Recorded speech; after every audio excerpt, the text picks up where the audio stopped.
Get your CGR shirts and glassware at ClassicGameRoom.com. Classic Game Room is brought to you by Magnum Skywolf. CGR is supported by fans on Patreon. Thank you.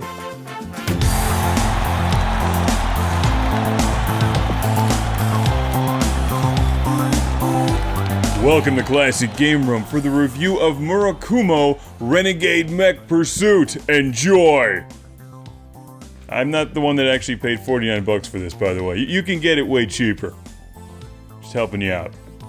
Who paid $49 for this? Used, no less. Oh, there's my Steel Battalion. I have a nasty habit of doing that. I put all the mech games in the same cases. This is always super fun to say, From Software. It's like the software created itself. From Software. The Japanese video game developer known for some very good games, including the Dark Souls series, Another Century's Episode, Armored Core, Bloodborne, and this lesser-known title on the Xbox from 2003, Murakumo Renegade Mech Pursuit. Pay attention to that part of the title, because this game could have also just been called Chasing Robots That Are Faster Than You. We're approaching the target. Countdown.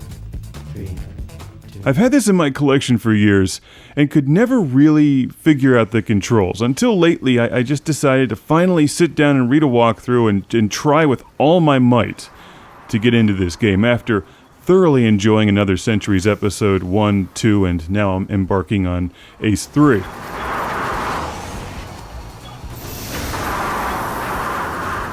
Even though this has giant cool-looking robots, it's nothing at all like Another Century's Episode. Murakumo Renegade Mech Pursuit is like a hybrid combination of a shooter on rails and a racing game with terrible controls.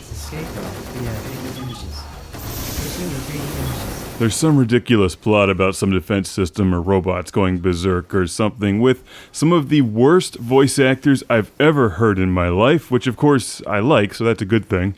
I'll play some of the acting later. It's amazing. It's like they just hired interns to voice the game and save a couple bucks, knowing that nobody was really going to understand how to play this. You're chasing robots that basically fly on the exact same path each time you play the level, so it's really all about memorizing where they're going to be and desperately attempting to hit them with your barely maneuverable mech who never remembers to carry enough ammunition to actually get through a level. If you miss one missile lock-on, then you may as well just restart the level, because your guns barely do anything and you can't grab the enemies and stab them in the head or anything like Another Century's Episode. This one's all about memorization, repetition, and eventually figuring out where to be at the right time to launch missiles and bring down your enemies. You have 5 different mechs to choose from. The red one is probably the most versatile. As you can tell, I'm not sure if I like this game very much, but to be fair, it's very unique. This is a different kind of game. I read a couple other online reviews to see if I was nuts, and it doesn't seem like Murakumo received a warm welcome from anybody, really. But I think you have to look at this one from the perspective of the year that it was released. This came out about the time of Zone of the Enders, and those games had some fairly awkward controls too. This only uses one of the Xbox's analog thumbsticks. So this came out like right before the modern 2 analog thumbstick control scheme like you would find in Another Century's Episode. It's like this was developed for the Dreamcast because it plays primarily with the 1 thumbstick and the right trigger, where you maneuver your robot around and you don't have a whole lot of control up or down, but you'll be boosting with the right trigger every chance you get.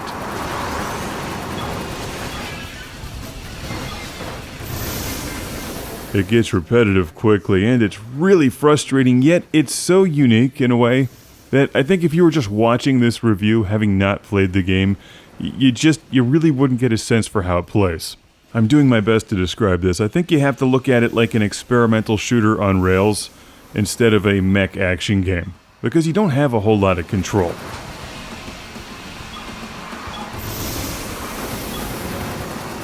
I mean, the game doesn't tell you exactly where to go, but there really is only one way to go.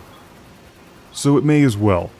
It's interesting. The gameplay is interesting, but the voice acting, that's where Murakumo really shines. We found an unknown machine flying in eastern Port Oliver in San Alameda. An unknown machine? What about its ID number? We're running it through the database, but it doesn't look promising. It looks like that number's been deleted, and recently too. I want you to go check out the unknown.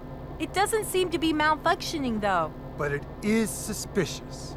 I absolutely love the incredible disconnect between the amazing animated cutscenes and the horrific voice acting.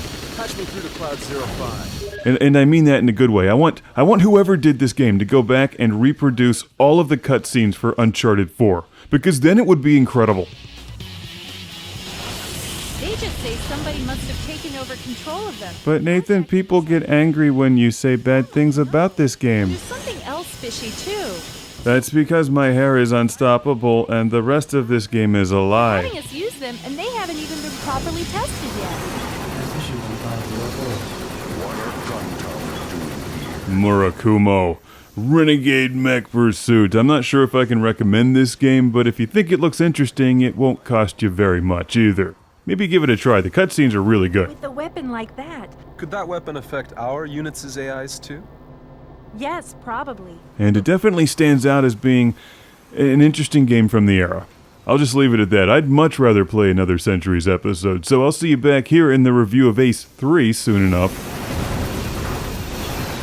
Until then, maybe you want to try chasing robots that are faster than you, with really bad acting. Have the people been evacuated? An order for complete evacuation just went out. So it'll be a ghost town, huh? We have lost the target. The mission has failed. If you're going to buy the game anyway, buy it through ClassicGameRoom.com. Classic Game Room is supported by fans on Patreon. Thank you. Now prepare for the Lord Carnage Club, where I celebrate these backers on Patreon by shouting their name in a volcano! Derek Langley. Beer is the trick. Steven Chucknick. From New Jersey, Michael Fernandez. People not named Michael Fernandez aren't Michael Fernandez. Al Stiver. Woo! EDM! Jason from British Columbia. Philip Strabenmuller from Vienna, Austria. Cue the thunder.